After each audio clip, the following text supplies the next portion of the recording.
Hi Year 9. Whilst watching this video, have your Energy Systems OneNote open and attempt to fill in the table. You might need to pause the video. It will help you introduce you to our energy systems that our body uses during movement. We need energy for three main reasons. Firstly, we need energy to produce physical movement. Secondly, to maintain our body temperature. And thirdly, to keep up with all the metabolical activities in our body, such as digestion. All of these movements rely on a compound which is called adenosine triphosphate, which you will mainly see written as ATP.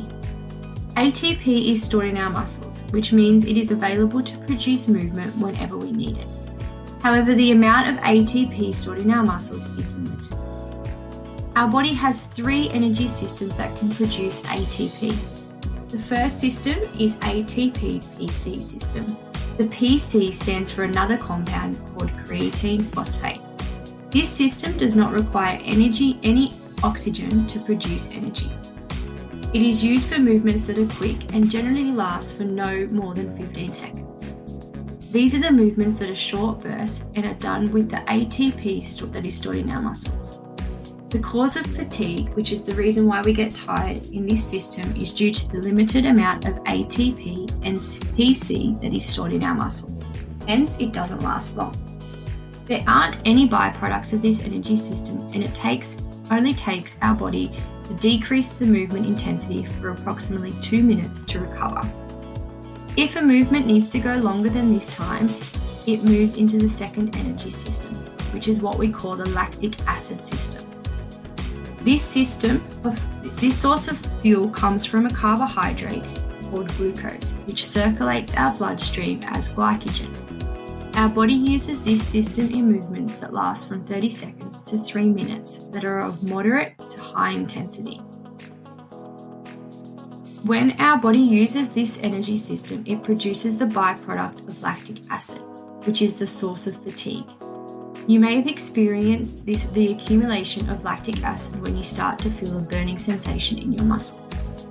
The way that our body recovers is by decreasing the intensity of the movement, but it does take 30 minutes to 2 hours to fully recover. If energy is needed for a longer period of time, it will then use the aerobic system. This system requires the use of oxygen. This source doesn't produce ATP quickly, but it does produce it for a longer period of time. The source of fuel also comes from carbohydrates or glycogen, fats, and occasionally protein.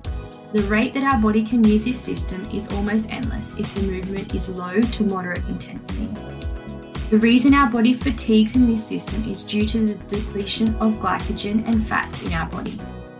The byproducts of this system is carbon dioxide and water. And we recover from the use of this system by replenishing our glycogen stores after the activity and then for the next 48 hours.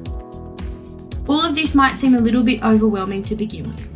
You don't need to understand too much about the why in Year 9 pass. If you choose to do PDHPE in Stage 6, we will look more deeply into each energy system.